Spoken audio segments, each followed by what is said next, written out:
everybody. How are you doing out there? Good afternoon, ladies and gentlemen. My name is Paul Crossman, and I am a course developer and tutor at Point Blank Music School.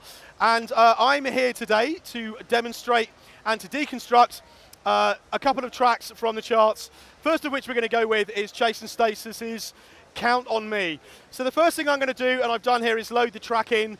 We're going to have a look at how I've taken this apart, and then from there we're going to rebuild the track, and you can see how I've put this together. All of you of a certain age might be getting a bit misty-eyed right now. Right, let's get the loop on the go. Old school flavours, right? Pianos, we've got the break beats, various vocals. Let me bring it in a bit. And let's go back to the beginning. Or will it be the end of us? Give me a sign. Tell me what you need. Tell me what you need. Throw my hands up high and surrender. You can count on me. You can count on me. There it is, hands in the air, right?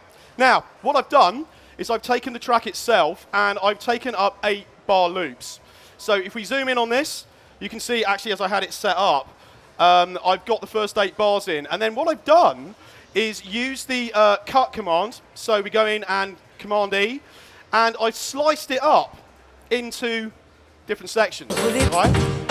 Now, let me just bring that down again. When we flip round, what I've then done with it is you can see here along the front that I've got 8 bars, the whole tune's been chopped up into bits. So what it means I can do is I can kind of listen to it in the round. You know, this idea of critical listening, very, very important when you're trying to work things out. Being able to drill inside the track, hear the different elements. Now, the first thing I started with was the pianos. So I've loaded up a, just started with a grand piano really, and we've gone in and sort of worked out the chords. For the sort of non-musicians out there, essentially all I've done is pick the track itself and then find the root notes, which is we're starting in around a sort of a D, and it's just a progression up.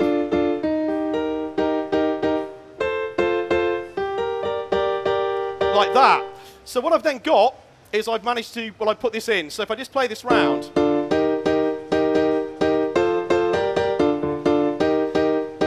essentially got that in. Now, one of the things about the original track, and I think it's actually to Chase and Status' credit, is what they've done is they've gone back and they've found the original machines, right? So the piano that you're listening to on there is the Korg M1. Again, those of a certain age are going to remember that one from 20 odd years ago. So if you listen to the sound of the grand piano, it is a little bit on the grand side. So what I did is I've actually got Korg's M1, the little soft synth version of it. And if we go and have a listen to the difference in the sound, you'll see what I mean. So if I bring in the rave piano, okay, it's got that slightly, it's got the slight, it's a bit more of a Joanna, do you know what I mean, than a piano, right? It's got that slightly kind of more brittle top to it. So what I've done is once I've started with that, I'll just put that back one in there. Once I've got the chords in, I've got everything I need to build up the musical elements of the track, okay? So if we go in and have a listen to, say, one of the sections further in, so let me just bring this in on a loop now. Give me a sign. Tell me what you need. Let me have a listen here. That I am giving. We can hear that there's a piano. On the other side, there's a little synth line that's mirroring the piano exactly. So again, if I bring back to my rave piano, let me just bring in my version here. What I've got is a little analog, and the analog is just exactly that. It's mirroring the piano line. Now it's very, very short. What I've got here, okay, is the filter envelope. Very, very short filter envelope, giving you that kind of a quite nice stabby sound. Using a ping pong delay to kind of just bring in the rhythm a little bit more around it. All right. So when I bring these two things in together, getting that nice little knocky bit coming in from the analog, and then you've got the piano in over the top. So that's kind of the starting point for this. Now let's just stop that a minute. If we go back in again and listen to sort of sections a bit further in,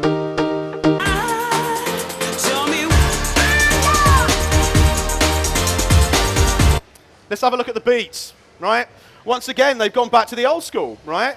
They've gone in, they've dug out the original break beats. So what I've got here is a collection of them. We've got, I'm going to say one of my personal favorites. We've got the Hot Pants break, right? We've also got the Funky Drummer. You know, this is kind of sampling history in a track, basically. Bring that one in again. And then also, for all you junglists out there, we got a bit of the think break. Now, what they've done with their drums is they've layered it up, right? Quite a common thing we're doing this in music production. It's all about your layers, right? So what I've done is I've used Ableton's slice to MIDI function, which is ace, frankly. If I take, for example, this, let me just do it on, I've got one here on the think break. If I right-click, slice the new MIDI track. What it does, let me go and have a look at this. What you can see here is the beat itself. You can see these little grey markers. Can we see that? Yeah, look at that. Wonderful. Now, these are the transient markers. What it's doing is it's finding the bits in the tune or in the beat, you know, the sort of the high transient points. And you can see here there's quite a few. So when I go in and I right-click, and I go slice the new MIDI track, let it do its thing. There it is. Sliced up the beat. And this then gives me the MIDI. And obviously, I've then got this on the keyboard if I can find the right notes for it. 1 octave up. There we go. So once it's all cut up like that, then it means that I've got the ability to change the rhythm and play around with it. So again, what I've done with this is mirror, or attempt to mirror, what the actual track's doing. And I've then grouped my drums together. So you can see here, here's my Hot Pants, and I've got a second one here as well. So let me just bring this in, make sure my solos are off. And I'm going to solo up the drums now, so you can kind of hear what I've got going on here. So, we've got this little kind of Hot Pants, what we call like the chiggly bit. It's a technical term, right? The chiggly bit on there, which is giving me that kind of tambourine hit. Okay, we've then got the think break, which essentially all it's doing is providing a fill. So you can see here, I've got the notes in on it, and I'm making use of clip automation, literally just to pitch the whole thing down. And then through layering, let me see what I've got here. I've actually got the Funky Drummer as well.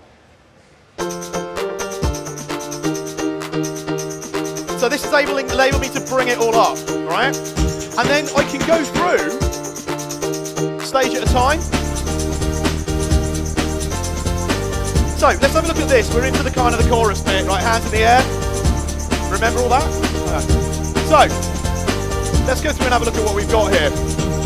Now, in terms of the rave stab, as you've seen before, I've got this filter set quite short. Here we go, here's the rave stab. Right. Okay, so there's the stab sound itself. So what I did with it was duplicate the sound. I thought, actually, one of the things I could have done is make use of the filters and open them up. But I was actually thinking, you know what? A little bit more control, bit of a control freak on this. I'm going to duplicate up the channel, use it as a starting point, and then recreate it. So what we've got there is the rave stab, but with all the filters up. So if I bring that in, big sort of trancey sounds going on here, big-ish, right? Now, what we've got here is a couple of saw teeth, right? And then I'm layering it in with a bit of noise. Okay, the white noise is actually making it cut right through, okay? And it's just a layer. Now, again, one of those things about the critical listening side of this, it took me a while to get it. When you listen to this, what they've done here, there you go. Now, right in the background, there's like a pad sound. It's really quiet. Not much top end in it at all. It's actually quite soft, but it's just filling in these little gaps. It's actually giving it a kind of a richness. So again, I kind of wanted to use the Ableton stuff as much as possible. And I've got this rave pad, which is essentially a choir sound. So let me just bring that in.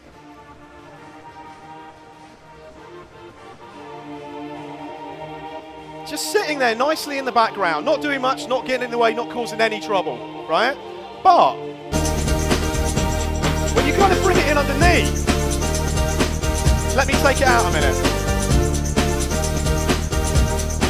You see what I mean? It makes a real difference. And back in again. Okay?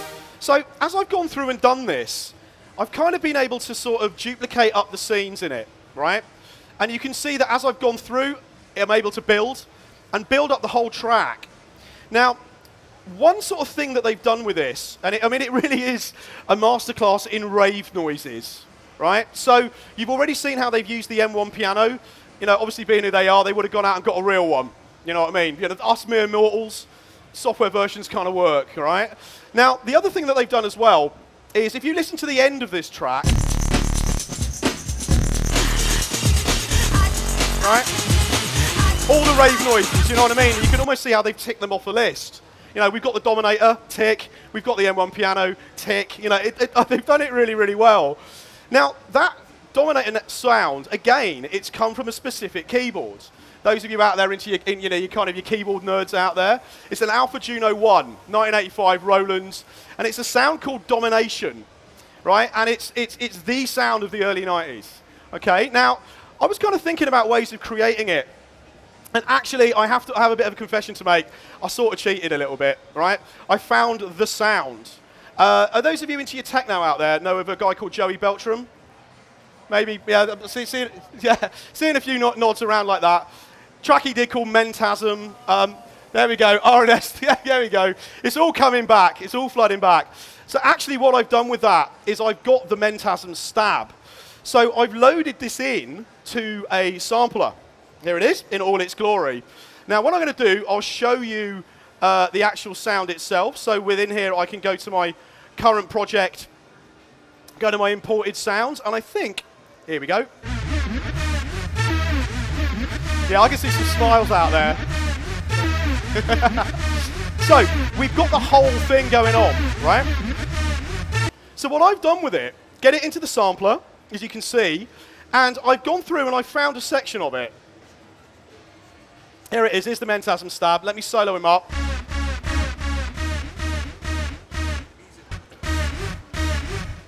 So you can kind of hear that I've picked the section out. Now, with the sampler itself, and one of the things about the Alpha Juno, if you get a chance to use one, wonderful things, quite difficult to program, little LCD display on it and rubber buttons, was that there was some really cool envelope looping going on in it. So that's how, if you listen to Mentasm, you can hear the bits where it's sort of going backwards and forwards. So again, what I've done here is made use of the sampler sustain mode. Okay, now, again, old school sampling stuff, when we were all working in hardware, whenever you hit a key on a sampler, when you change the pitch, the speed changes. So one of the things, if you go up an octave, the speed doubles. So when you're listening back to a lot of that stuff, you can actually hear, rather than everything pitching and the rhythms being at the same speed, they change.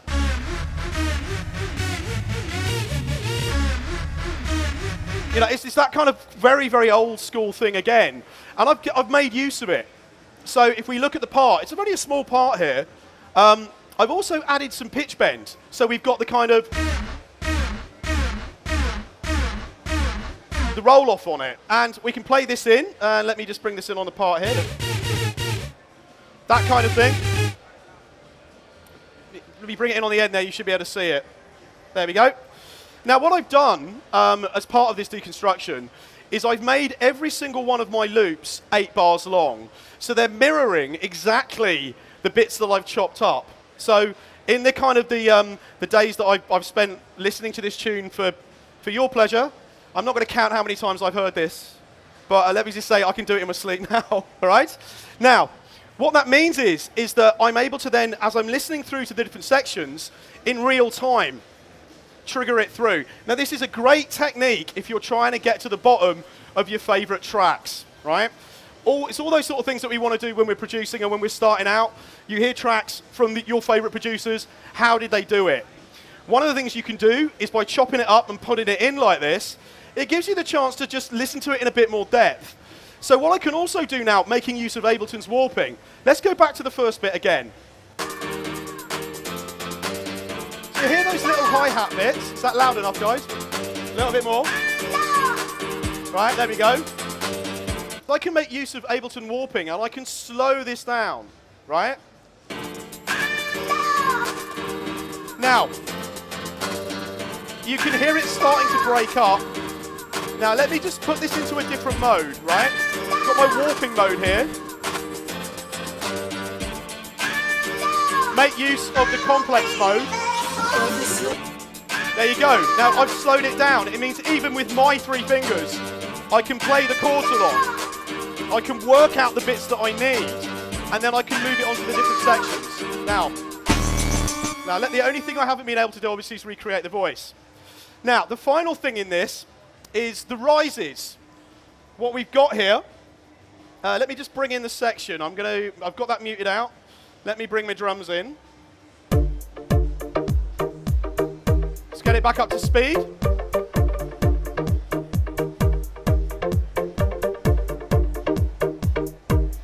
Right, now where's my rise gone? Where are you? Where are you? Here we go. Right, bring it on this one here. Okay, next section up.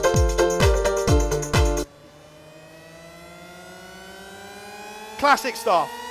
Okay, single note with an octave coming in. Where's that going to go? Where's that going to end up? There we go. Off it goes round. And again, what I've done, you know what? A lot of this is about keeping it simple. I know as music producers, we like to make things as complicated as we can, right? But actually, life's a bit too short for that. So what we've got here is a basic analog, 2 oscillators. I've detuned them slightly. That's sort of thickening it out and it's widening it. Actually, let me just turn that down a minute. Simple note stuff, right? Just a couple of notes. And then I'm making use of a simple delay. You know, I've used the word simple several times there. It's a kind of a message I'm trying to get across with it, right? That's all we need to do with it. Now, once I've done that, and if I was actually then going to kind of take this a little bit further, is I'm going to right click and I'm going to freeze it, okay? What I'm doing, I'm rendering it to audio, okay? One of the things I like to do as I'm producing is once I've got the sounds I want, turn them into audio, right? It stops you from messing with it. Do you know what I mean? And we all do it. Sit there. Someone's being called out over here, isn't it? You know what I mean? You know what it's like? You sit there and we're tweaking. We just want to tweak. So what do? You tweak until you break it. You get really disheartened. You trash it. You start a new one. Then you get, you know what I mean? So get it into audio. What I can do is then flatten it. And that is going to, there we go. It's audio. Don't have to think about it anymore. All right? So what I've done, and it's a very, very quick one, this, is the sort of the 20-minute deconstruction. Find your track, cut it up into sections so that you can work with loops. Makes it so much easier when you're trying to work out the different elements. And then I built it up bit by bit, right? So with a track like this, it is about knowing the sources. It's about knowing about the different beats. It's about knowing about the piano sounds. Do you see what I mean, right?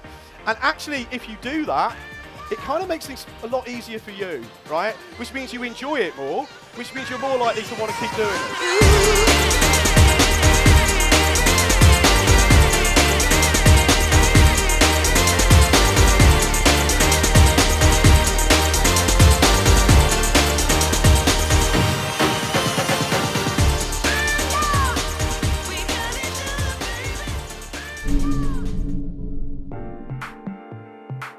At Point Blank Online, you've got 2 methods of interaction with your tutor.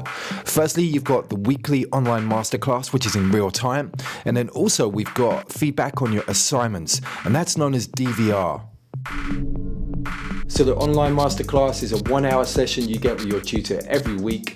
You can ask questions about the lesson content and get instant feedback, and also demonstrations on the fly from their computer desktop with our streaming technology. DVR stands for Direct Video Response, and the concept is really simple. You upload your Ableton Logic or Cubase project file to your tutor, he downloads it and then pushes record on the screen capturing software and evaluates your work, so basically giving you one-to-one feedback. You see all of the mouse movements and any parameter changes made by your tutor, It's kind of like sitting in the studio over their shoulder watching what they're doing whilst they work. We've found the DVR process has truly revolutionized the way that we teach online, and the results speak for themselves. Book your place on a course now by visiting pointblankonline.net.